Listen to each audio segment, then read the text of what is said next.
jadilah orang seperti Al-Fatihah, jadilah pegawai seperti Al-Fatihah, jadilah atasan seperti Al-Fatihah, jadilah seorang suami seperti Al-Fatihah. Intinya jadilah keluarga seperti Al-Fatihah. Bagaimana maksudnya Pak Ustadz? Kebetulan saya ini sarjana agama, bidang saya tafsir Al-Quran. Jadi Al-Fatihah ini satu-satunya surat yang namanya paling banyak.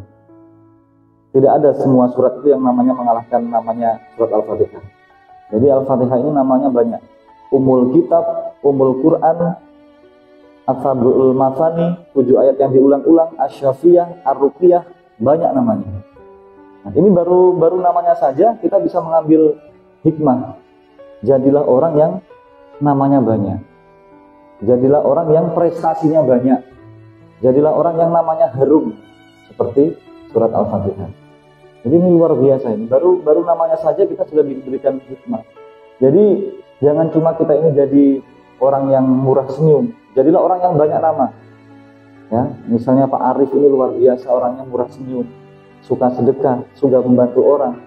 Ya, tidak pernah marah, tidak pernah jahat sama orang, dengan istri lemah lembut, dengan semua. Jadi namanya banyak, dikenang banyak. Dan ini rahasia kehidupan Pak, rahasia kehidupan. Siapapun yang dikenang namanya baik, namanya harum, itu namanya itu hidup selama-lamanya. Namanya harum di bumi, namanya harum di langit. Jadi dimuliakan, orang yang namanya harum itu dimuliakan oleh Allah. Suami yang baik itu namanya harum di bumi, harum di langit. Sebaliknya kalau orang yang berbuat jahat atau orang yang tercela itu namanya itu busuk. Ya. Malaikat tidak senang, busuk di bumi, busuk di langit. Jadi dengan Al-Fatihah ini sudah mengajarkan kita, mari jadilah orang yang banyak namanya, banyak prestasinya. Begitu. Jadi almarhumah itu di surat Yasin yang sering kita baca itu, inna nahnu nuhyil mauta wa naktubu ma qaddamu wa atharuhum. Jadi itu artinya apa? Sesungguhnya kami menghidupkan nama-namanya orang yang sudah mati dan kami perlihatkan bekas-bekas. Jadi ternyata kita ini hidup ini ada namanya prestasi, ada namanya prasasti. Gitu. Nama kita akan terus hidup, akan dikenang. Almarhumah yang kita kenang kebaikannya itu dikirim terus pahalanya, diangkat derajatnya, dimuliakan oleh Allah. Tapi kebalikannya kalau kita mengingat keburukan orang, kejelekan orang, dosanya orang, kasihan, di dalam kubur disiksa.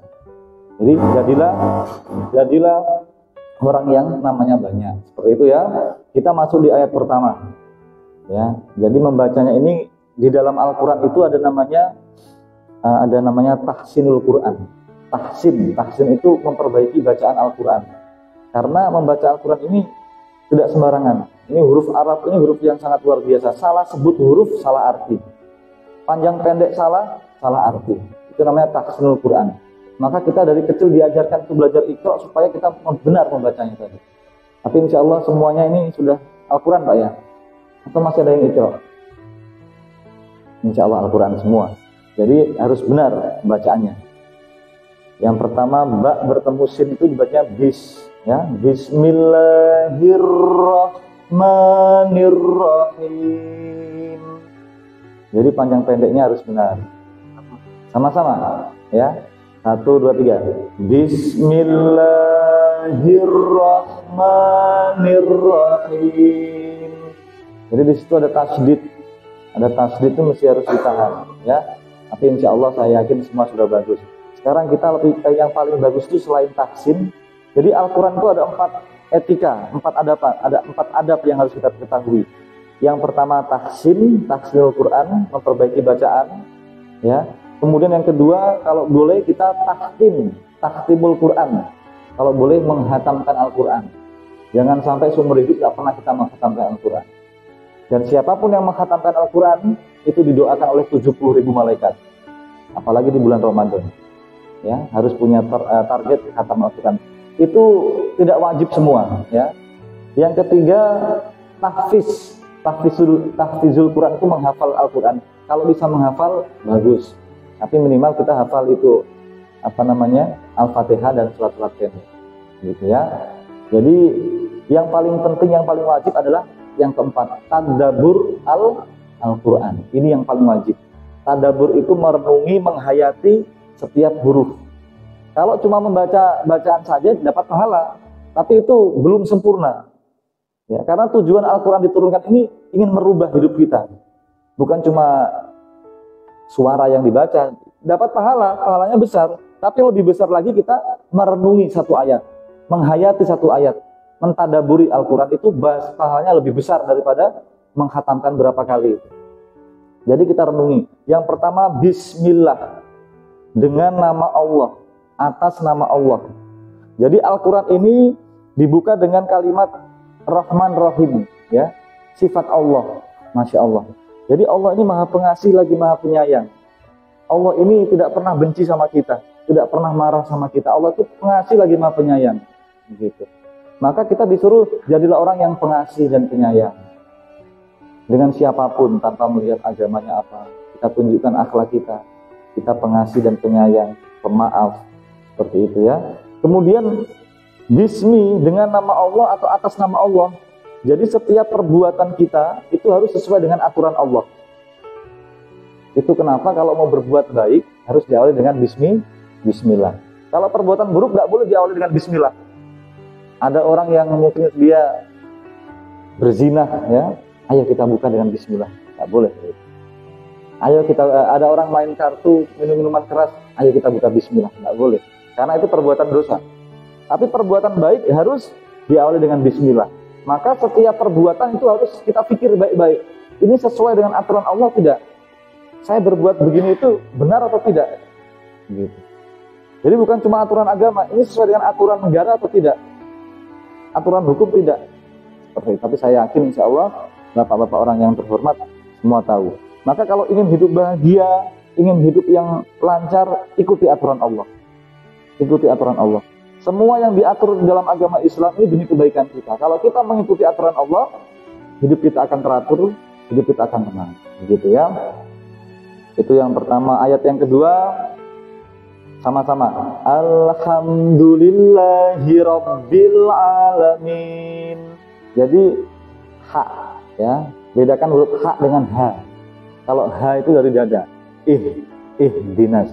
Kalau ha itu ditipis dia, ha. Jadi alhamdulillahi Rabbil Alamin. Nah ini yang sedikit susah. Ain itu ditenggorokan. Jangan dibaca sama-sama alamin gitu, ya. Artinya salah. Alamin. Sama-sama Bu supaya dapat pahala. Alhamdulillahi Rabbil Alamin. Masya Allah. Itu artinya apa itu? Segala puji bagi Allah, Tuhan semesta alam. Jadi alhamdulillah ini kan kalimat ungkapan syukur, ungkapan terima kasih. Berarti alhamdulillah ini mengajarkan kita jadilah orang yang pandai berterima kasih, pandai mengingat-ingat kebaikan. Gitu. Oh kalau kita mau ingat-ingat kebaikan Allah ini nggak akan habis Pak. 7 menit nggak akan habis orang. Karena Allah itu berfirman di surat Ar-Rahman itu sampai mengingatkan kita itu 31 kali. Fabi ayyi ala'i rabbikuma tukadziban. Nikmat Tuhan yang mana lagi yang kalian lupakan? Kok mengeluh terus dalam hidup? Kok merasa kurang terus? Itu bagaimana kalian ini? Gitu. Diingatkan kulla yaumin huwa fi sya'n di surat Rahman. Setiap detik itu Allah mengurus kita. Kita tidak pernah minta, Allah mengurus kita. Detak jantung kita itu kita tidak pernah minta sama Allah. Allah urus detak jantung kita. Bagaimana kalau 5 menit itu detak jantung berhenti? Kesana kemari kita dilindungi Allah. Nafas kita, darah kita. Sampai mau buang air besar pun kita diatur sama Allah. Diurus. Harusnya kita ini malu sama Allah. Kebaikan Allah sangat banyak sekali. Nafas diberikan gratis. Bersyukur masih bisa melihat. Bersyukur masih bisa menghirup nafas. Ini harusnya kita merenung. Jadi ingat-ingatlah kebaikan. Kuncinya orang yang bersyukur itu di situ. Banyak mengingat kebaikan. Nah ini kita terapkan dalam lingkungan keluarga kita. Jadi jadilah orang yang pandai berterima kasih. Jadilah orang yang pandai memberikan apresiasi. Jangan mengharapkan apresiasi. Kalau orang mengharapkan apresiasi orang banyak kecewa. Lebih bagus kita banyak memberikan apresiasi. Ingat kebaikan suami kita, ya Allah. Suami saya itu kok setiap hari saya marah-marah. Saya bentak-bentak, padahal dia ini luar biasa. Dia ini suami yang bertanggung jawab. dia ini. Jadi orang yang bersyukur itu dia melihat kebaikan, kelebihan itu yang diingat kebaikan. Kekurangannya itu diperkecil, bahkan kalau boleh dihilangkan. Jangan sedikit-sedikit mengeluh terus. Begitupun suami mengingat, ya Allah, biarpun suami saya, istri saya ini marah-marah terus, tapi luar biasa dia ini bangun pagi, waktu muda dulu mengandung berat, melahirkan anak-anak saya, jadi mulia. Jadi mulai sekarang kita harus jadi orang yang pandai bersyukur, pandai memberikan apresiasi. Ya Allah, saya orang tua itu luar biasa, saya disekolahkan, saya dulu diantar sekolah, saya disekolahkan. Ingat semua kebaikan orang tua kita. Begitu. Jangan selalu mengeluh terus. Itu kalimat alhamdulillahirabbil. Sudah 7 menit ini kelihatannya ini. Baru 2 ayat ya. Lanjut Pak. Ayat ke-3. Ar-Rahmanir-Rahim. Sama-sama Bu. Ar-Rahmanir-Rahim. Masya Allah. Diulang lagi. Allah itu maha pengasih, lagi maha penyayang. Maka orang yang beriman itu, jamaah sekalian, tidak pernah pesimis dalam hidup. Karena Allah itu pasti menyayangi saya. Allah pasti mengasihi saya. Orang yang hidupnya akan damai, akan tenang itu selalu husnuzon. Husnuzon itu apa Pak? Berbaik sangka sama Allah. Tidak pernah berburuk sangka. Coba Bapak Ibu sekalian, selalu berbaik sangka sama Allah. Pasti hidup kita akan damai, akan tenang. Saya dulu Pak, waktu saya cerita sama Pak Kajari tadi, saya dulu itu waktu dipindahkan ke Talaut, itu saya berhusnuzon. Oh pasti ini ada hikmahnya. Betul, saya ketemu jodoh saya di Talaut. Baru itu saya dapat tugas di Bitung, baru 7 bulan ini Pak. Betul, semua ada hikmahnya. Kalau kita selalu berhusnuzon, pasti itu semuanya Allah yang atur baik. Jadi orang yang yakin Allah itu maha pengasih lagi maha penyayang itu selalu optimis. Kalau kita membaca Al-Quran itu, kenapa Al-Quran itu hudalinas, ya, hudalil mutakin, petunjuk. Kita membaca di surat itu di Al-Qari'ah. Bayangkan Allah kok bisa mengangkat gunung itu seperti kapas. Kalau kita baca Al-Quran lagi, bayangkan itu matahari yang beratnya 1 juta kali lipat dengan bumi, kok mudah sekali Allah putar. Bayangkan kalau Allah bilang kun fayakun, semua tidak ada yang mustahil. Begitu. Berarti Allah sangat mudah merubah hidup seseorang. Allah memutar hidup itu sangat mudah sekali. Allah itu lebih hebat dari siapapun. Jadi orang kalau yakin Ar-Rahman Ar-Rahim, optimis dalam hidup, tidak ada yang mustahil. Baru kita renungi lagi, ada ayat itu yang sering kita dengar itu, la tahzan innallaha ma'ana. La tahzan innallaha ma'ana. Jadi orang kalau dia pandai bersyukur tadi Bu, dia tidak akan stres hidupnya. Jadi orang yang stres itu yang bunuh diri, yang tega membunuh orang, karena dia tidak banyak bersyukur. Baru kemudian orang yang putus asa, orang stres itu karena dia tidak tahu sifat pengasih Allah, sifat penyayang Allah. Allah berfirman, la tahzan, jangan bersedih dalam hidup. Jangan putus asa dalam hidup. Jangan takut. Jangan pernah takut. Innallaha ma'ana, Allah pasti akan menolongmu. Allah akan bersamamu. Begitu. Di surat Wadduha kita baca lagi itu. Ya, Wadduha walaili idza saja, ma wadda'aka rabbuka wa ma qala. Baca terjemahannya. Itu tadabbur. Oh, Allah tidak membencimu wahai Arif, ya, Pak Arif. Allah tidak membencimu wahai Pak Arif. Allah akan menolongmu. Jadi orang yang optimis itu seperti itu. Orang yang yakin kepada Allah. Itu stres, itu takut hilang semua. Kalau kita yakin kepada Allah. Itu baru ayat ke-3. Sekarang ayat ke-4 sama-sama. Maliki yaumiddin. Jadi panjang pendeknya diperhatikan, huruf K dengan O itu beda. Maliki yaumiddin, ada tasdid. Nah ini ayat ini menakutkan ini Pak. Ayat ini pasal yang menakutkan ini.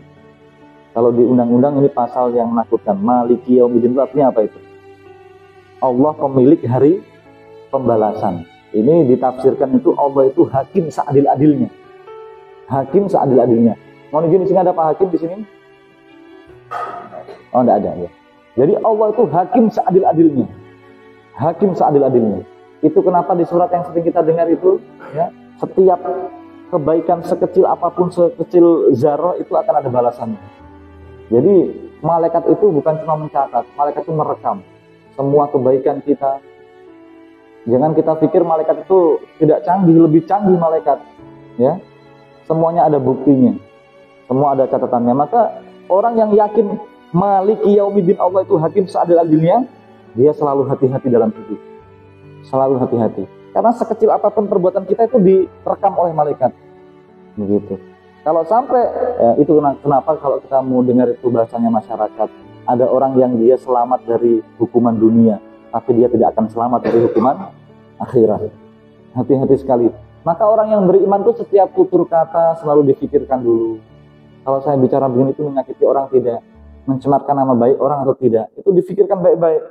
Saya kalau berbuat ini bagus enggak tindakan ini, difikirkan baik-baik karena akan diadili seadil-adilnya. Allah itu Tuhan yang maha adil. Begitu jamaah sekalian. Maka insya Allah mudah-mudahan Allah selalu membantu kita semua agar kita menjauhi dari segala macam perbuatan yang akan merugikan kita. Habis Maliki Yaumiddin apa Pak? Nah itu ayat ke-5.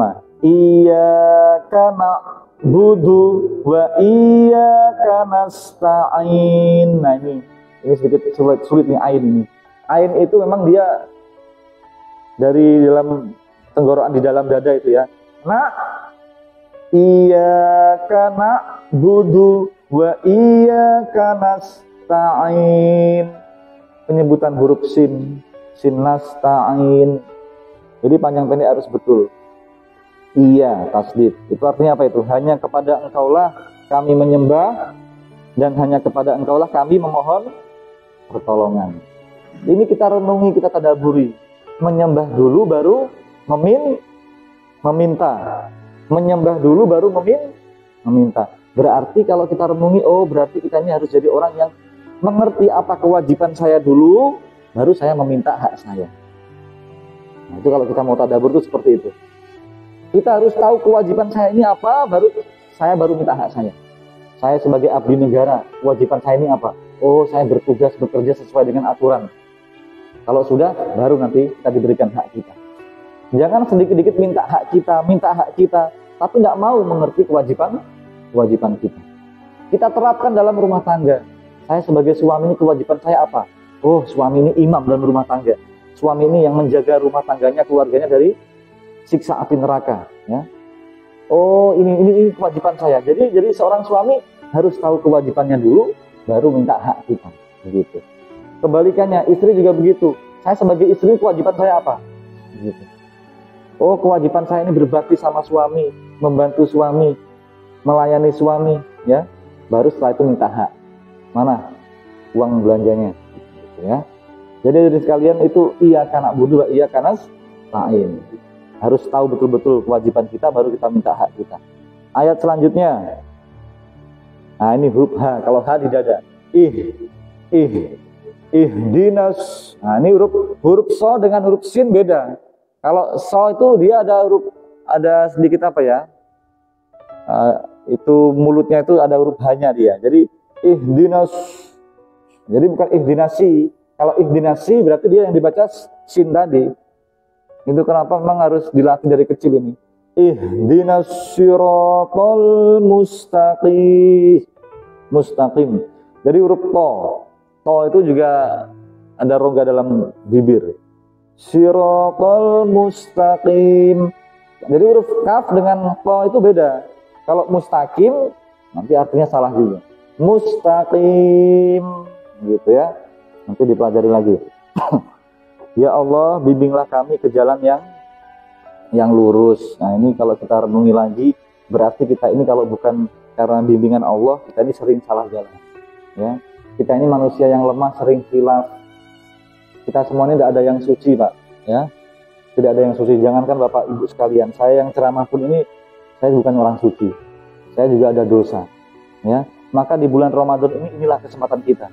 Bulan Ramadan ini kita banyak istighfar jemaah sekalian. Banyak istighfar. Kita ini bersyukur Allah berikan kesempatan hidup. Maka ini kesempatan kita untuk banyak-banyak mohon ampun sama Allah. Banyak-banyak kita memperbanyak ibadah tadi. Ya. Jadi kita ini selalu berdoa terus sama Allah. Ya Allah, kalau saya salah jalan, ya Allah tolong ingatkan ya Allah. Jangan sampai saya tersesat. Jangan sampai saya nanti terjerumus. Bantu kami ya Allah. Bantu kami betul-betul agar selalu taat kepadamu. Itu ihdinas siratal mustaqim. Nah, ini ayat ke berapa ini? Ayat yang terakhir. Jadi ada 3 jenis di sini. Siratal ladzina an'amta. Ini harus dibedakan di sini ya.